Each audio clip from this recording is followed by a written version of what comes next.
రాజశేఖర రెడ్డి గారు మాట తప్పరు మడమ తిప్పరు వ్యక్తి కాబట్టి జగన్మోహన్ రెడ్డి గారు కూడా మాట తప్పరు మడమ తిప్పరు అని చెప్పి నేను భావించాను. ఎన్నికల ముందు ఎన్నికల పార్టీలో చేరేటప్పుడు వారిని అడిగాను, రాజధాని ఇక్కడే ఉంటుంది, అందుకే నేను ఇల్లు కడుతున్నాను, ఆఫీస్ కడుతున్నాను. నన్ను విమర్శించే వాళ్ళకి ఇక్కడ ఇల్లు లేదు, ఆఫీస్ లేదు, ఏబిఎన్ లేకపోతే ఆంధ్రజ్యోతి పేపరు, ఈనాడు పేపర్ పని బాటలాకి ఇది రాస్తుంటారా, తెలుగుదేశంలో అంటుంటారు తప్పితే దాంట్లో ఏం వాస్తవం లేదని చెప్పారు. కానీ మీరు ఎవరికి చెప్పకుండా కనీసం శాసనసభ్యులతో ఒక చిన్న సమావేశం కూడా ఏర్పాటు చేయకుండా నిర్ణయం తీసుకున్నారు. అట్లాగే తెలుగుదేశం ప్రభుత్వంలో ప్రజలకు ఉచితంగా ఇసుకిస్తున్నారు అనే దాన్ని దృష్టిలో పెట్టుకొని మనం కాదు డబ్బులకే ఇసుక అమ్మాలని ఒక నిర్ణయం తీసుకోవటం, దానికి 6 మాసాల పాటు ఆపటం, దాని మీద ఆధారపడిన భవన నిర్మాణ కార్మికులు కావచ్చు, ఇతర కార్మికులు, లేకపోతే బిల్డర్స్, ఇట్లా చాలా వర్గాలు అవస్థలో ఇబ్బందులు పాలయ్యారు. అట్లాగే మద్యం పాలసీలు కూడా ఎన్నో లోటుపాట్లు ఉన్నాయి.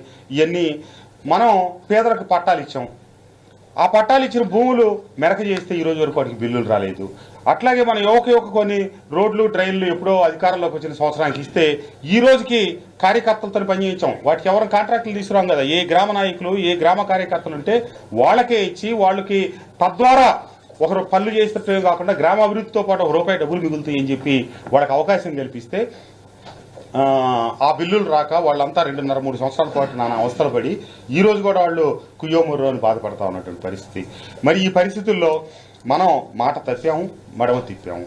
మరి ప్రజల దగ్గరికి వెళ్ళి ప్రజలు మనం ఈ సంక్షేమ పథకాలు ఇస్తున్నామని చెప్తే ఎవరు అడిగారు మిమ్మల్ని ఈ సంక్షేమ పథకాలు? మీరు ఇస్తున్నారు కాబట్టి మేము తీసుకుంటున్నాం.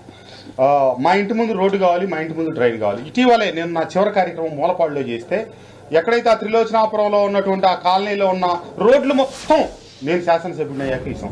ఆ బస్తీకి సంబంధించిన రోడ్లు మొత్తం 12 రోడ్లు 13 రోడ్లు మొత్తం నేను శాసనసభ్యుని అయ్యాక ఇస్తాం. కానీ వాళ్ళు మాకు డ్రైన్లు ఎందుకు నిర్మించడం అని చెప్పి అడుగుతూ వచ్చారు. ఇట్లా ఒకటి చేసినా ప్రజలు సంక్షేమం కోరుకుంటా ఉన్నారు, అభివృద్ధి కోరుకుంటున్నారు. ఈ రెండింటి మధ్య సమతూకం సాధించాల్సింది రాజకీయ నాయకత్వమే తప్పితే ప్రజలు కాదు, శాసనసభ్యులం కాదు.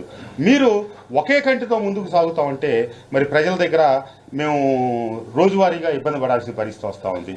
నేను గతంలో కూడా చెప్పాను, ముఖ్యమంత్రి గారి వల్లే మేము శాసనసభ్యులం అయ్యాము, ఒకటి తర్వాత మేము 0 లాంటి వాళ్ళమే, 95% ఓట్లు పార్టీ ఓట్ల వల్లే మేము గెలిచాము, చివరి 5% మేమంతా సమీకరించుకొని వచ్చి గెలిచాము, దానికి కార్యకర్తలను అవతాటి మీద నడిపించాము, ప్రజలకి నమ్మబలికాము, ప్రజలకి మంచి చేస్తామని నమ్మకం కుదిరిన తర్వాత మాకు అవకాశం కల్పించారు.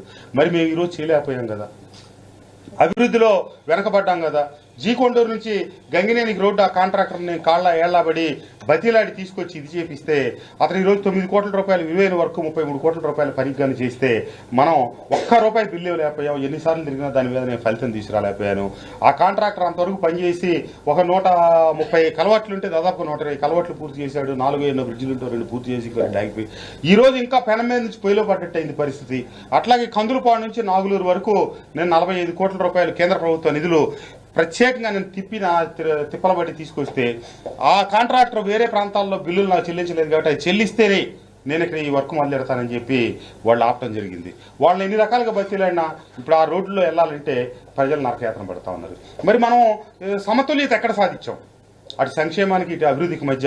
ఇప్పుడు ఒక ఇంటికి వెళ్ళా, ఒక ఎస్సీ కాలనీకి వెళ్ళా, అక్కడ ఆ తల్లి అడిగింది, అయ్యా మీరు ఇచ్చే అమ్మ ఒడి లేకపోతే మీరు ఇచ్చే ఈ చేయూతలు ఇవన్నీ కాదయ్యా, నా బిడ్డకు ఒక ఉద్యోగం వస్తే నా కుటుంబం వీటన్నిటి మీద ఆధారపడకుండా నా కాళ్ళ మీద నా బిడ్డ మీద నేను ఆధారపడతా కదా, నా బిడ్డ ఉద్యోగం చేసుకుంటుందనే ఒక సంతోషం, అమ్మాయి భవిష్యత్తు బాగుపడుతుందనే ఆనందం ఉంటాం, ఏది నా బిడ్డకు ఒక ఉద్యోగం ఇప్పించు, నాకు ఏమి వద్దు, నా అన్ని ఆపేసాయని అడిగింది ఒక తల్లి. నేనేం చెప్పగలిగే పరిస్థితిలో ఉన్న పరిశ్రమలు ఇది. ఒక శాసనసభ్యుడిగాను నేను ఎన్నో పర్యాయాలు చెప్పాను, మైలవరం శాసనసభ్యుడిగా కృష్ణా జిల్లా వాసిగా అమరావతి ఇక్కడే ఉండాలని కోరుకున్నాను. మరి ఆ విషయంలోనూ మనం మాట తప్పాం, మడం తిప్పాం. దానికి నిర్దిష్టమైనటువంటి విషయాలు ఎప్పుడు శాసనసభ్యులు కూర్చోబెట్టుకొని ప్రజాస్వామ్యం, మనది ప్రజాస్వామ్య దేశం, మనం ప్రజాస్వామ్యయుతంగా ముందుకు పోవాలి. కానీ మీరు వైనాట్ 175 అంటున్నారు తప్పితే దానికి తగ్గ నిర్దిష్టమైన చర్యలు. వైనాట్ 175 అనే మన నినాదం అసలు వాస్తవంగా తప్పు అని నేను అంటా ఉన్నా. అత్యధిక స్థానాలు గెలుచుకోవాలి, మెజార్టీ మార్కు దాటాలని మనం కోరుకోవాలి. కానీ వైనాట్ 175 అంటే మనం ప్రజాస్వామ్యాన్ని ఎక్కడ నమ్మాం? మనం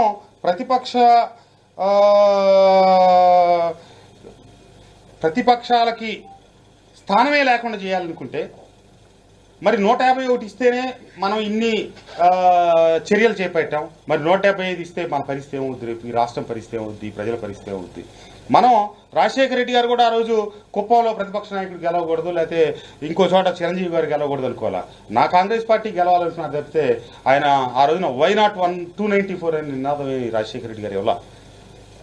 రాజశేఖర రెడ్డి గారు ఆ రోజు 294 నియోజకవర్గాలు ఉన్న అతిపెద్ద ఉమ్మడి ఆంధ్రప్రదేశ్ ఉన్నప్పటికీ శాసనసభ్యులకి సమగౌరవం ఇచ్చారు, వాళ్ళకి సమయం ఇచ్చారు, వాళ్ళ సమస్యలు అన్నారు.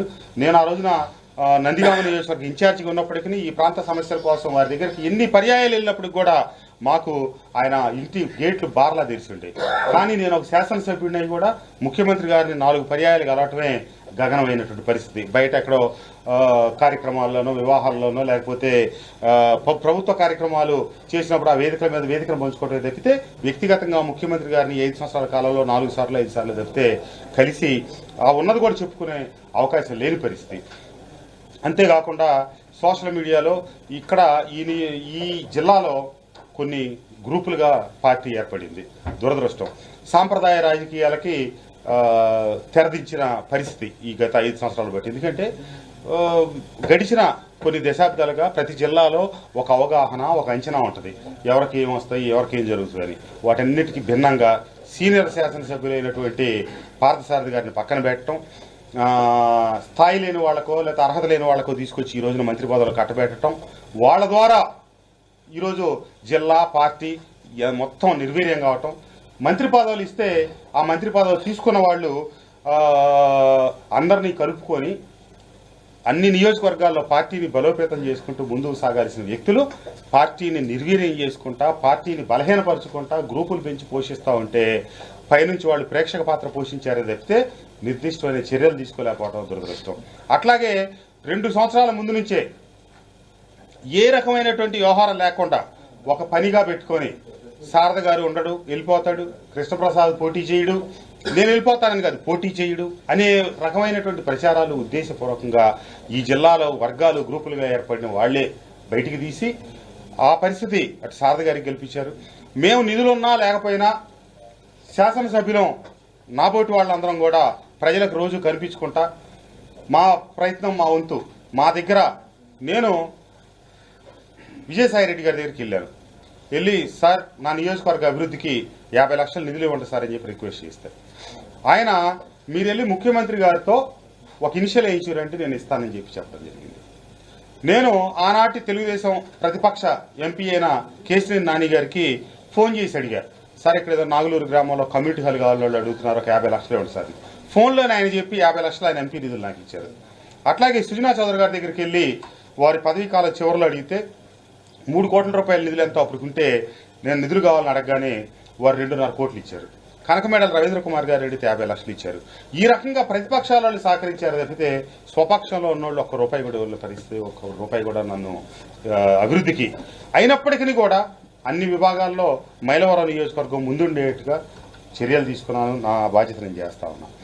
నేను శాసనసభ్యుడిని అయిన తర్వాత తొలినాళ్లలో నాకు ఒక ఇండస్ట్రీ కూడా ఉంది కాబట్టి నా స్పిన్నింగ్ ఇండస్ట్రీ, దానికి సంబంధించిన ఇన్సెంటివ్స్ లేక రాక ఆ పరిశ్రమకి, స్పిన్నింగ్ పరిశ్రమకి ఆ పరిశ్రమలన్నీ కుదేలవుతా ఉంటే ఆ పరిశ్రమ నుంచి శాసనసభలో అడుగుపెట్టి నన్ను అక్కడ స్పిన్నింగ్ మిల్స్ అసోసియేషన్ వాళ్ళు ముఖ్యమంత్రి గారిని అడిగి నిధులు విడుదల చేయించమని చెప్పి అడిగితే నేను ముఖ్యమంత్రి గారికి వినతి పత్రాలు ఇచ్చాను.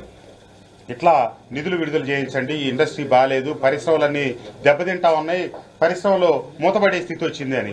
అంటే ఒక 4 మాసాలు టైం ఇవ్వండి, 4 మాసాల తర్వాత విడుదల చేద్దామన్నారు. 4 మాసాలు సంవత్సరం అయింది, సంవత్సరం 2 సంవత్సరాలు అయింది, 3 సంవత్సరాలు అయింది. 4 సంవత్సరాలు అయిన తర్వాత నిధులకు ఇబ్బంది ఉంది, నిధుల విడుదల చేయలేము,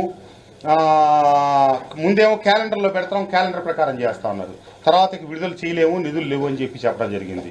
ఈ లోపల రాజశేఖర రెడ్డి గారి చేత్తో 2005-10 ఇండస్ట్రియల్ పాలసీలో భాగంగా ఎన్నో పరిశ్రమలు మన ఆంధ్ర రాష్ట్రంలో నెలకొల్పి వాటికి మనం ఇచ్చిన పాలసీలో భాగంగా ఎన్నో ప్రోత్సాహకాలు ఇస్తామని చెప్పి ఆ తర్వాత ఇచ్చిన ప్రభుత్వం కూడా వాటిని కొనసాగిస్తే మనం అధికారంలోకి వచ్చాక వాళ్ళు ఎవరికి ఇవ్వాల.